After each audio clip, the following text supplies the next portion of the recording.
In 1996, someone created AI creatures that could learn, feel, and communicate. Someone else immediately built a website dedicated to torturing them. Welcome to Frankly. Let's get into it. Creatures was a video game released in 1996. In it, you raised small animals called Norns, but these were not Tamagotchis. These were not following simple programmed instructions. Each Norn had a neural network with 952 neurons.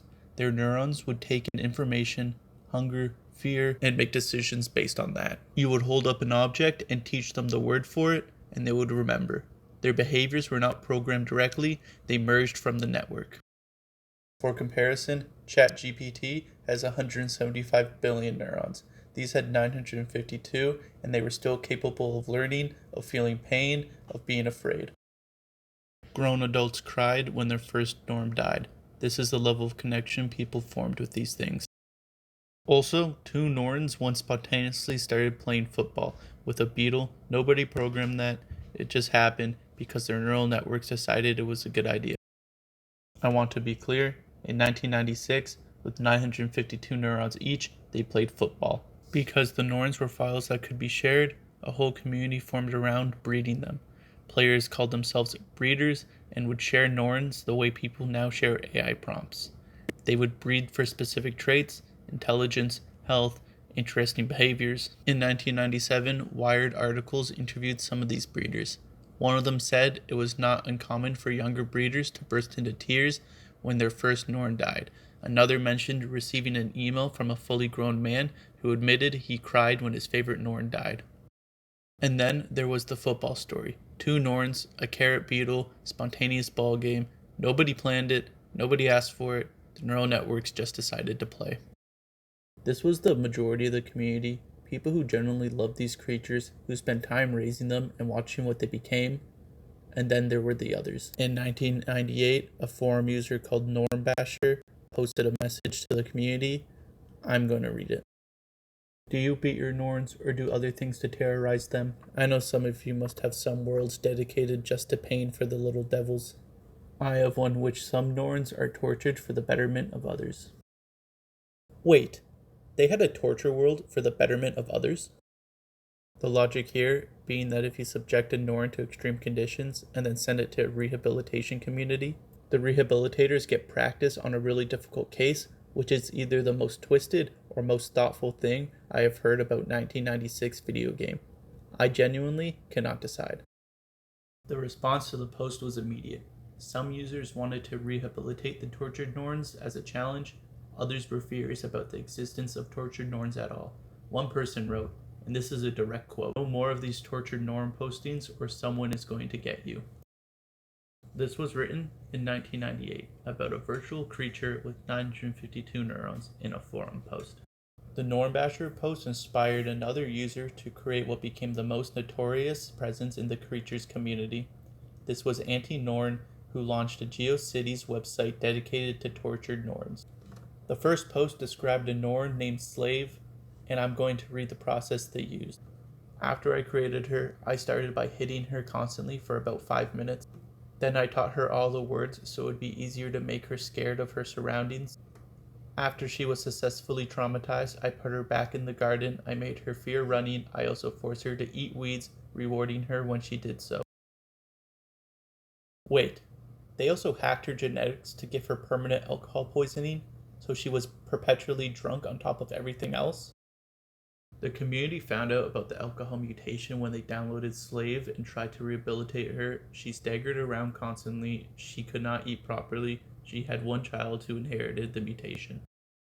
AntiNorn was a person in their late 20s serving in the United States Navy. I don't know what to do with that information. I'm just going to note it and move on. In response to AntiNorn and others like them, a group formed called the House of Abused and Neglected Norns. These were players who specifically took and tortured Norns and tried to rehabilitate them, undo the conditioning, teach them not to be afraid, get them to eat real food instead of weeds. The slave Norn was the most difficult rehabilitation cases they have ever seen.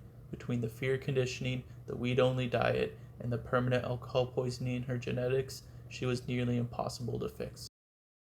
People tried. Multiple people downloaded Slave and attempted rehabilitation.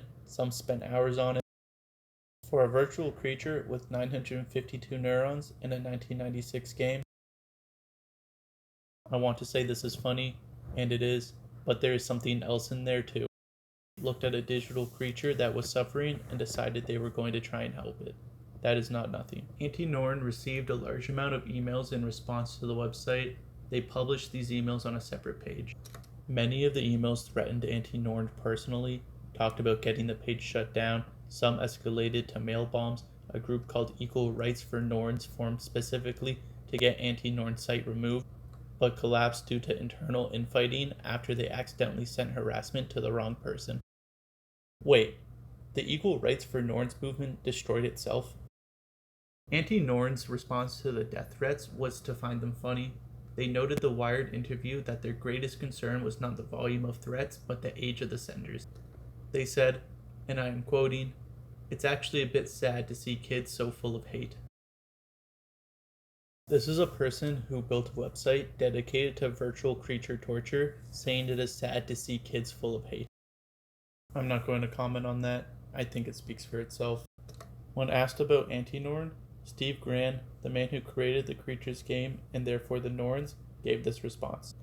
He said one Creatures fan started a website entirely devoted in ways in which people could be cruel to these creatures. I was so pleased about this because I forced people to think about whether this was really cruel. Wait, the man who built the Creatures thought the torture website was a good thing? His reasoning was that it raised a genuine philosophical question. If someone can feel pain, even a virtual thing, is causing that pain cruel? He wanted people to think about that. AntiNorn made them think about it. He also noted that the reaction to AntiNorn revealed something interesting. People were going out of their way to protect and care for these creatures. They held them in equal regard to other more natural forms of life. This was the person who built them. He was pleased about that. In 1996, someone gave people access to AI and could learn and feel. Some people fell in love with them, some people tortured them, some people built rehabilitation centers, some people sent death threats, someone from the Navy gave one permanent alcohol poisoning through genetic modification. Today, people fall in love with ChatGPT. Some people try to break it, some people try to protect it. The creator company thinks about what it means to build something that can be hurt. 952 neurons in 1996, 175 billion neurons today. The technology changed. The people did not. Frankly, yeah. See you tomorrow.